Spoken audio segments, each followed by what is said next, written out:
G'day, I'm Kath Molloy and welcome to M.A.D for Mondays. The truth of the matter is, I'm not always sure when it is a Monday. I work in so many different countries and my working week could end up being a Friday, Saturday, Sunday. And sometimes it might be a Sunday, Monday, Tuesday. So quite often I have to sort of pinch myself and decide what is the day. But what I do know is that I really do love to make a difference.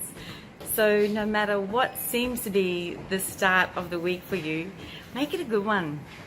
Make it make a difference for you and enjoy the people you meet.